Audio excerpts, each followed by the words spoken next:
Welcome to the next in our webinar series on COPD, Dealing with a Poor Appetite. And welcome to our expert team today, Dr. Anne Holdaway and Dr. Steve Holmes. I'd like to pass over to you now. Thank you very much. When we're diagnosed with COPD, does diet and nutrition really matter? Anne, what do you think? My view is that nutrition and what we eat and what we choose to eat does make a difference. And we know when we look at people's diets that no one food can provide us with everything we need. And so we do need to eat a variety of foods every day to keep us strong. And this is very true for people with COPD. We want them to eat a varied diet to keep themselves strong, to keep their immune system, protecting them from other infections, and also to keep their lungs strong to help with breathing. And we know a lot of the time people with COPD can lose their appetite and they can also lose weight. So in this quick webinar, what we're going to do is cover areas around loss of appetite and what makes that happen, and also why people don't enjoy their food so much with COPD. We're going to identify when will this become a concern? What am I going to do about it? And also, most importantly, what are the things that we can do to help, and what other sort of help is available? One of the first alarm bells, though, is if we are losing weight or we're losing our appetite significantly and we're not quite sure why, it is really important to contact a healthcare professional and discuss that with them, because there are reasons why some people can lose weight that might not just relate to the COPD. Things like diabetes, certain other types of infection, some cancers can have an effect like this. Therefore, it is important, if it's unexpected, to get healthcare professional advice. Assuming that's okay, and what are the sort of reasons why people lose appetite and start to lose weight in COPD? Well, what we see, Steve, in patients with COPD is firstly the condition itself and any flare-ups, perhaps associated with an infection, can actually suppress the appetite just purely from the effects that it has on the body. We also know in people with COPD that they experience breathlessness that can make eating and drinking quite tiring in itself. And also what comes with the condition is fatigue. And when people do begin to eat, they often talk about this feeling of fullness, particularly if they're under the weather and feeling unwell or have got a flare up, then first couple of mouthfuls into their meal, they feel full prematurely. Also, they can experience dry mouth with some of the medications and the oxygen therapy. And also when you think about how we go and purchase our food from the shops and also prepare our meals, some of those activities may be affected in somebody who's got COPD. So all of these factors start to play a part in really affecting the ability to enjoy your food and actually prepare it and shop for it. And that can make it quite challenging. I guess when people are coming to see a healthcare professional with that, the sort of things that a dietitian or a GP or nurse would like to be asking about are, how long has it affected you for? What's happening with your clothing? Are they more poorly fitted now than they were? Is your body shape changing? How much weight have you actually lost and over what sort of period of time? Other things to just think through are if you're feeling weak or you're losing your strength, and how long has that been for? And give examples of what it means, because that really helps us to understand what's happening with you. And also sometimes people find that when they do want to eat or drink, perhaps breathing is making it hard for them to do that in an enjoyable way. Anne mentioned a little bit earlier about problems where people don't feel they can get out to the shop, especially when there's bad weather or it's just too much energy to get down to the shops. And equally so, if we're feeling tired for other reasons and breathless, it can be quite a challenge just to make a meal in itself. So plenty of things to think of when we go through to see a healthcare professional and discuss this. So in healthcare, what we often talk about is a body mass index, which is a measure of height and weight related together to give a calculated number. Probably the most important thing to say is if your body mass index is less than 20, and you can work this out online with a calculator fairly easily if you know your height and weight, then that does leave us more prone to health issues with COPD. A normal weight or being just slightly overweight is probably going to be actually good for people with COPD. But the more weight we put on, the consequences then start to add up again.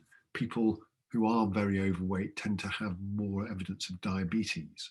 Equally so, people who are very overweight have a lot of additional weight or luggage that they're carrying around that puts extra strain on the joints. And if we're already breathless, that can make things even harder. So there's a balance to be made.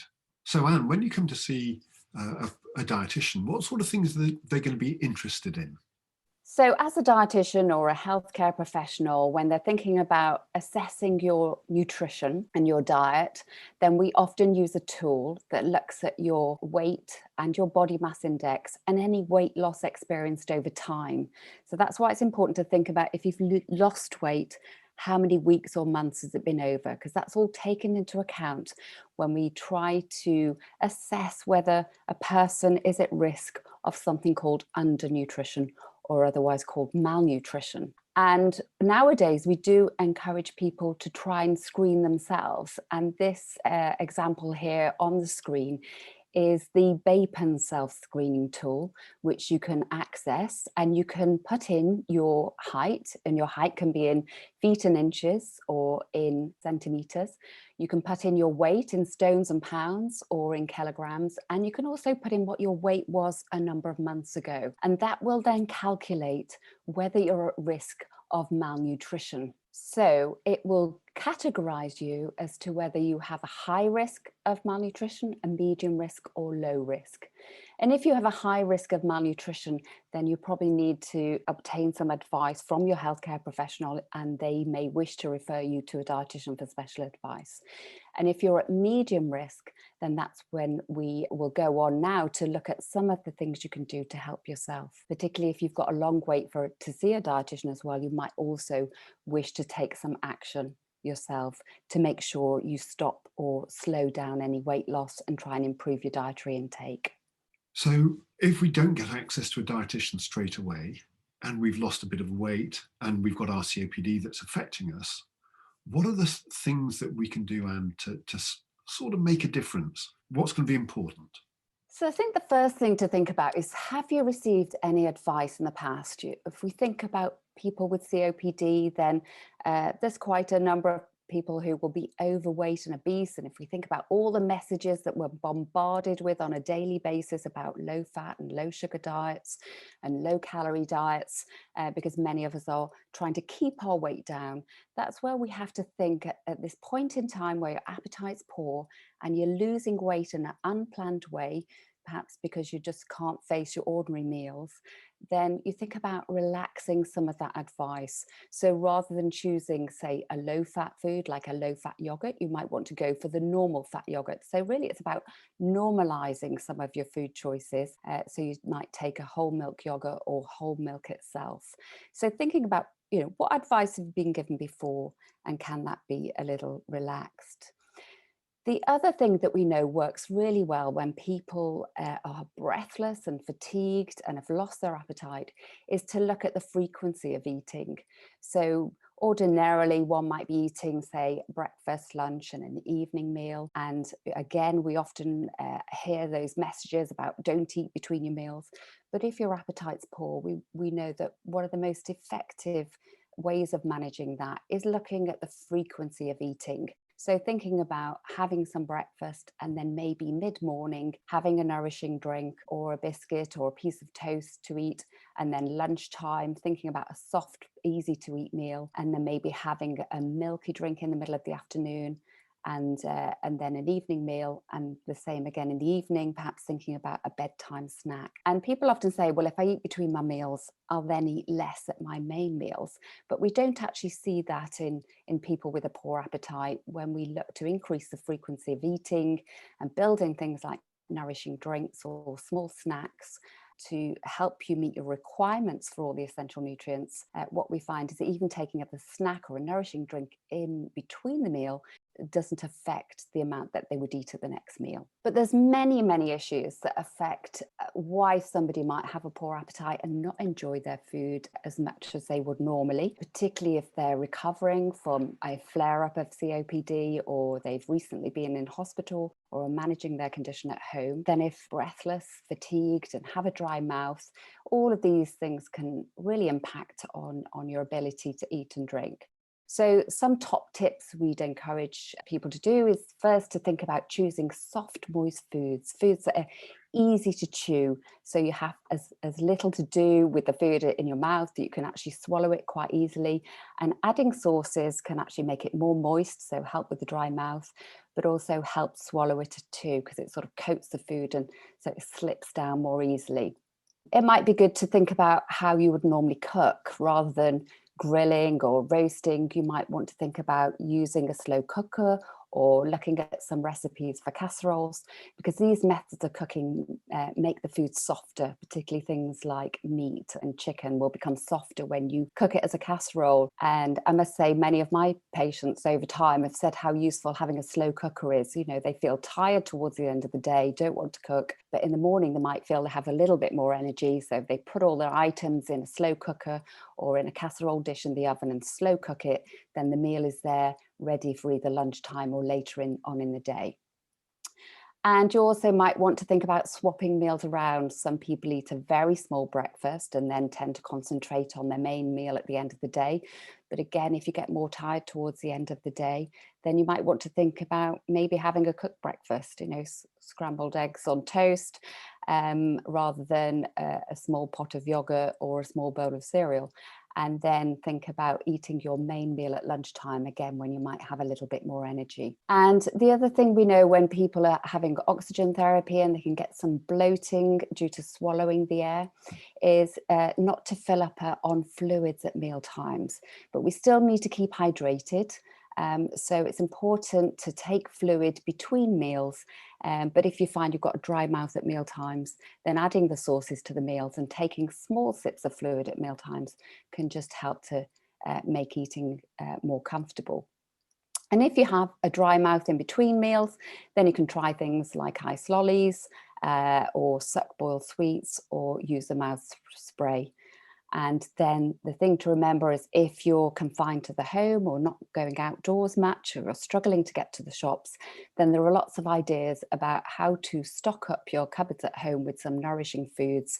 And there's more information on this included in the handouts at the end of the webinar.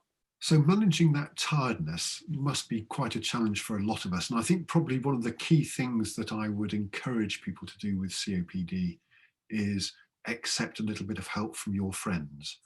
It sounds like a song I've heard somewhere before, but actually it really is important to get that help from people that you know, from your family and friends, so that you can use your energy for the things that you want.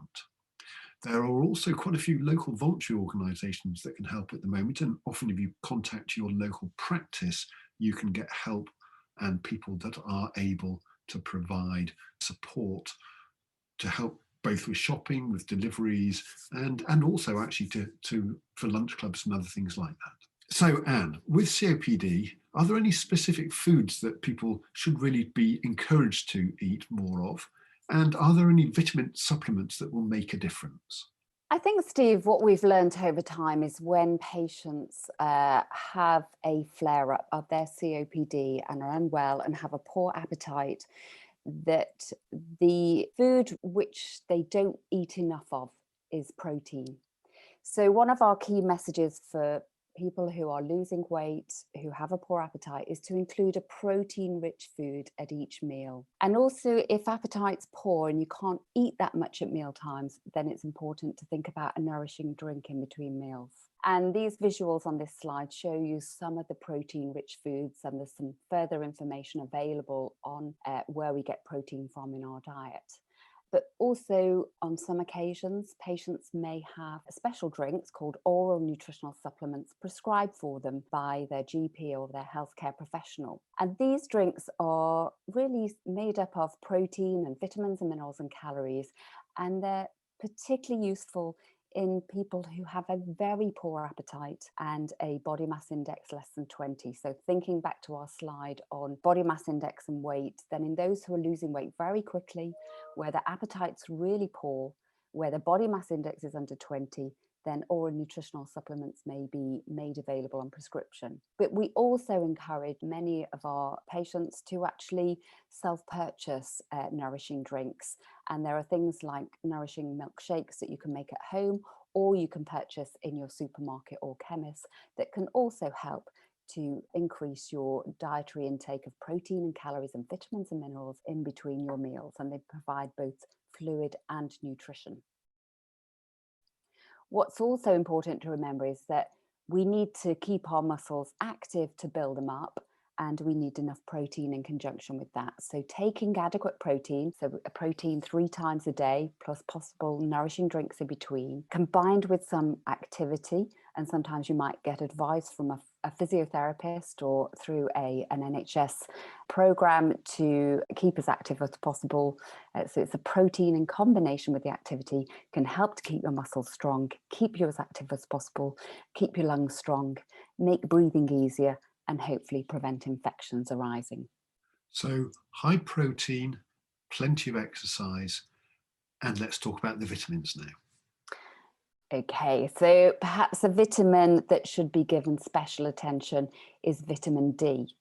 And if we think about how we make vitamin D in our bodies through the action of sunlight on our skin, particularly in summertime when we may be outdoors, but also the fact that only about 50% comes from our diet, then it's important for many to take a vitamin D supplement through the winter months when we might spend very little time outdoors and most of the time indoors, where we need to keep warm and safe. So between October and March, we now recommend that people should purchase a vitamin D supplement. You can get them in the chemist and supermarkets, and take a vitamin D supplement each day through the winter months. But also note that on occasions, if you have a blood test and your vitamin D level is found to be very low, then you may need a prescription for vitamin D so that your healthcare professional will recommend to you to really bring your levels up to normal range. So that's a high dose of vitamin D that might be prescribed for you. But otherwise, I would say over the winter months, or if you're confined indoors for much of the time, then you can self-purchase a vitamin D supplement to take. And whilst we previously understood that vitamin D was important for bone health, we now recognise that vitamin D has many important roles, and it's important for our immunity and our mood and well-being, as well as our muscle function and our bone health. So finally, just to really direct you to more information and handouts which support much of the information that Steve and I have discussed today, there are links to 3 leaflets available for you, including a green leaflet, which is designed for those who are eating well, to guide food choices, to help you have a nutritious diet to keep your lungs strong and keep well in the long term. If you're beginning to struggle with a poor appetite and have experienced any weight loss, then we direct you towards the yellow leaflet, which is about improving your nutrition in COPD.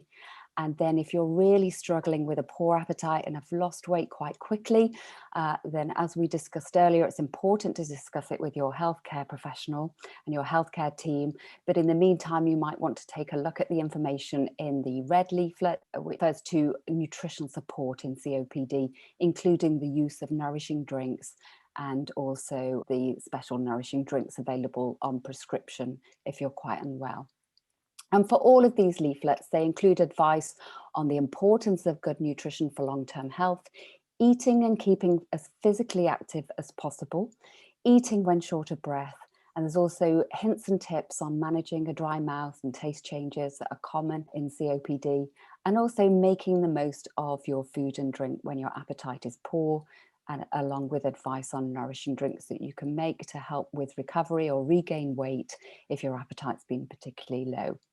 You can also visit the NHS patient webinars, and there's a specific webinar on managing malnutrition, which gives more advice about dealing with weight loss. I would also encourage you to keep nourishing foods in store at home, and there's further information available on that on the website, along with further information on protein-rich foods to include in your diet. That was an excellent webinar. Thank you very much, Anne and Steve. And it was really useful to have it explained how a good diet can help to keep our lungs strong, and perhaps to consider that previous healthy eating advice that you've had may no longer be appropriate when you're suffering with COPD. It also looked at how to ensure that you eat little and often and use plenty of high protein foods, as well as tips for dealing with a dry mouth or eating when you're breathless or fatigued. They also look very usefully at the importance of physical activity and protein in the diet, and how supplements of vitamin D can be important for those with COPD. And really important is to look out for signs of weight loss and unexpectedly low appetite, and how you should seek advice from your healthcare professional if this happens. Do please look at the further information handouts on the COPD section of this website for more help and guidance. And thank you again to Anne and Steve for the excellent advice, and thank you for listening.